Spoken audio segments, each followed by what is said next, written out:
মানুষ আওয়ামী লীগকে তাড়িয়ে শেখ হাসিনার জায়গায় অনেকটা জোর করেই বসালো ডক্টর ইউনূসকে। ঘোর সন্দেহবাতিক লোকটাও স্বীকার করে গেলেন এবার দেশের আসল উন্নয়ন না হয়ে যায় না। কিন্তু ১.৫ বছর পর এসে মানুষ মত দিচ্ছে মিশ্র। অনেকে বলছেন মোটামুটি ছিল ইউনূস সরকারের পারফরমেন্স, অনেকে তো ১০০-তে 0 দেওয়ারও পক্ষপাতী। যা হোক, বিশ্লেষণ কি বলে দেখা যাক। ক্যালেন্ডারের পাতায় তখন ২০২৪ সাল। শেখ হাসিনা সরকারের পতনের পর যখন নোবেলজয়ী অধ্যাপক মোহাম্মদ ইউনূসের নেতৃত্বে অন্তর্বর্তী সরকার শপথ নিল, তখন আকাশচুম্বী প্রত্যাশার পারদ ছিল মানুষের মনে। আজ ক্যালেন্ডারের পাতায় ১২ই ফেব্রুয়ারি ২০২৬। ঠিক আজই অনুষ্ঠিত হচ্ছে জাতীয় সংসদ নির্বাচন। গত প্রায় ১৮ মাসের শাসনামল শেষে যখন ইউনূস সরকার বিদায় নেবার পথে, তখন স্বাভাবিকভাবেই প্রশ্ন উঠছে, ইতিহাসের এই সন্ধিক্ষণে তারা কি সফল নাকি ব্যর্থ? সরকারের পক্ষ থেকে বারবার ৩টি মূল লক্ষ্যের কথা বলা হয়েছিল: রাষ্ট্রের সংস্কার, জুলাই গণঅভ্যুত্থানের মানবতাবিরোধী অপরাধের বিচার এবং একটি অবাধ সুষ্ঠু নির্বাচন আয়োজন। নিজেদের তারা সফল দাবি করতেই পারেন, কিন্তু বিশ্লেষকদের খাতা কলমের হিসেবটা মিলছে না সব জায়গায়। অর্থনীতিতে কিছুটা স্বস্তি ফিরলেও সামাজিক নিরাপত্তা আর মব সংস্কৃতির কালো ছায়া এই সরকারের অর্জনকে অনেকটাই ম্লান করে দিয়েছে বলে মনে করেন বোদ্ধারা। শুরুতেই আসা যাক সংস্কারের প্রশ্নে। সরকারের দাবি, তারা যে গতিতে সংস্কার কাজ এগিয়ে নিয়েছেন তা বাংলাদেশের ইতিহাসে বিরল। রাষ্ট্র সংস্কার সহ বিভিন্ন ইস্যুতে মোট 11টি কমিশন গঠন এবং পরবর্তীতে জাতীয় ঐক্যমত্য কমিশনের মাধ্যমে রাজনৈতিক দলগুলোর সঙ্গে সমঝোতা, সব মিলিয়ে একটি কর্মযজ্ঞ আমরা দেখেছি। অন্তত 30টি বিষয়ে দলগুলো একমত হয়েছে, যার মধ্যে 4টি প্রশ্নে আজ নির্বাচনের দিনেই গণভোট অনুষ্ঠিত হচ্ছে। আইন উপদেষ্টা ডক্টর আসিফ নজরুলের মতে এত কম সময়ে এত সংস্কার অভাবনীয়। কিন্তু মুদ্রার উল্টো পিঠও আছে।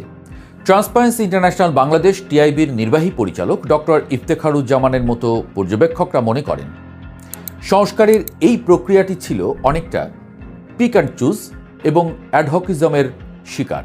অর্থাৎ যা সুবিধাজনক মনে হয়েছে তাই ধরা হয়েছে, আর যা ঝুঁকিপূর্ণ তা এড়িয়ে যাওয়ার চেষ্টা করা হয়েছে। বিশেষ করে শিক্ষা ও প্রশাসনের অনেক গুরুত্বপূর্ণ জায়গায় সংস্কার কমিশনই গঠন করা হয়নি। আবার যেখানে কমিশন হয়েছে, সরকারের ভেতরেই একটি অংশের কারণে তা পথভ্রষ্ট হয়েছে।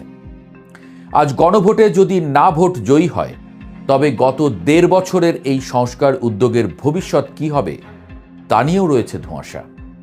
সরকারের দ্বিতীয় প্রধান এজেন্ডা ছিল বিচার। জুলাই গণ অভ্যুত্থানের বিচার নিয়ে মানুষের আবেগ ছিল তুঙ্গে। ট্রাইব্যুনাল গঠন হয়েছে, বিচার কাজ চলেছে। এর মধ্যে সবচেয়ে বড় খবরটি এসেছিল গত বছরের 17ই নভেম্বর। আন্তর্জাতিক অপরাধ ট্রাইব্যুনালের সাবেক প্রধানমন্ত্রী শেখ হাসিনা ও সাবেক স্বরাষ্ট্রমন্ত্রী আসাদুজ্জামান খান কামালকে মৃত্যুদণ্ড দিয়েছেন এবং তাদের সম্পত্তি বাজেয়াপ্ত করার আদেশ দিয়েছেন। এমনকি সাবেক আইজিপি চৌধুরী আবদুল্লাহ আল মামুন রাজসাক্ষী হয়ে 5 বছরের সাজা পেয়েছেন। পরিসংখ্যান বলছে, জুলাই অভ্যুত্থানে হত্যার অভিযোগে 837টি মামলার রেকর্ড করা হয়েছে, যার মধ্যে 45টি মামলা ট্রাইব্যুনালে বিচারাধীন। কিন্তু এই বিচার প্রক্রিয়ার স্বচ্ছতা নিয়েও প্রশ্ন তুলেছে আন্তর্জাতিক মহল এবং মানবাধিকার কর্মীরা। ঢালাওভাবে হত্যা মামলা, যেখানে সাংবাদিক, শিক্ষক থেকে শুরু করে সাধারণ পেশাজীবীদের আসামি করা হয়েছে, তা বিচারের মূল চেতনাকেই প্রশ্নবিদ্ধ করেছে। ডক্টর ইফতেখারুজ্জামানের ভাষায়, এটি শেষ পর্যন্ত বিচার নাকি প্রতিশোধ সেই বিতর্কের জন্ম দিয়েছে। সরকার চাইলে এই ঢালাও মামলার সংস্কৃতি এড়াতে পারত, কিন্তু তারা তা করেনি। ফলে প্রকৃত অপরাধীদের বিচারও ঝুঁকির মুখে পড়েছে বলে মনে করছেন অনেকে। তবে ইউনূস সরকারের সবচেয়ে বড় ব্যর্থতার জায়গা হিসেবে চিহ্নিত করা হয়েছে আইনশৃঙ্খলা পরিস্থিতি এবং মব কালচার বা সংঘবদ্ধ সহিংসতা নিয়ন্ত্রণ করতে না পারা। গত ১.৫ বছরে মানবাধিকার সংস্থাগুলোর জন্য এক আতঙ্কের নাম হয়ে দাঁড়িয়েছিল মব জাস্টিস।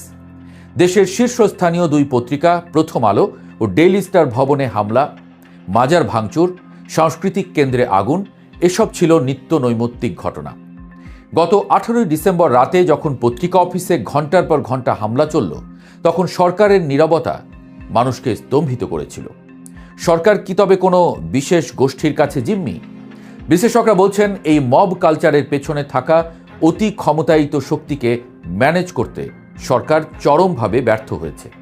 শুধু তাই নয়, গত 1.5 বছরে বিচার বহির্ভূত হত্যাকাণ্ড এবং কারা হেফাজতে মৃত্যুর মিছিলও থামেনি। অধিকারের তথ্য মতে অন্তর্বর্তী সরকারের প্রথম 14 মাসেই অন্তত 40টি বিচার বহির্ভূত হত্যাকাণ্ডের ঘটনা ঘটেছে, যা মানবাধিকার ও নতুন বাংলাদেশের স্লোগানের সঙ্গে বেমানান। সংখ্যালঘুদের নিরাপত্তা ইস্যুতেও সরকারের ভূমিকা ছিল প্রশ্নবিদ্ধ।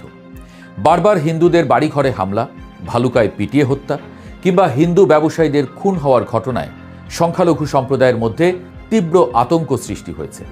যদিও সরকারের পক্ষ থেকে বারবার বলা হয়েছে এসব ঘটনা ধর্মীয় নয় বরং রাজনৈতিক। সরকার এও দাবি করেছে যে তাদের আমলে 2টি দুর্গাপূজা শান্তিপূর্ণভাবে হয়েছে, কিন্তু মাঠ পর্যায়ের বাস্তবতা আর পরিসংখ্যান সব সময় সরকারের দাবির সঙ্গে মেলেনি। মানিকগঞ্জে বাউল শিল্পী আবুল সরকারকে গ্রেপ্তারের ঘটনা কিংবা সুফি মাজারগুলোতে লাগাতার হামলা প্রমাণ করে অসাম্প্রদায়িক বাংলাদেশ গড়ার যে স্বপ্ন ছাত্র জনতা দেখেছিল তা হোঁচট খেয়েছে বারবার। তবে অন্ধকারের মধ্যেও আলোর রেখা ছিল অর্থনীতিতে। অর্থনীতিবিদ ডক্টর দেবপ্রিয় ভট্টাচার্যের মতে অর্থনৈতিক স্থিতিশীলতা ফেরানোর ক্ষেত্রে সরকার তুলনামূলকভাবে সফল। দায়িত্ব নেবার সময় রিজার্ভ যেখানে $14 বিলিয়ন নেমেছিল, IMF-এর হিসাব অনুযায়ী তা এখন $28 বিলিয়ন বেশি। ব্যাংকিং খাতে সুশাসন ফেরাতে দুর্বল ব্যাংকগুলোকে একীভূত করা এবং বিদেশে পাচার হওয়া অর্থ ফেরাতে শ্বেতপত্র প্রকাশ, এসবই ছিল সাহসী পদক্ষেপ। অর্থ উপদেষ্টা ডক্টর সালেউদ্দিন আহমদের দাবি অনুযায়ী অর্থনীতি এখন স্থিতিশীলতার পথে, কিন্তু এই মাইক্রো ইকোনমিক সাফল্য সাধারণ মানুষের বাজারের থলেতে খুব একটা স্বস্তি দিতে পারেনি।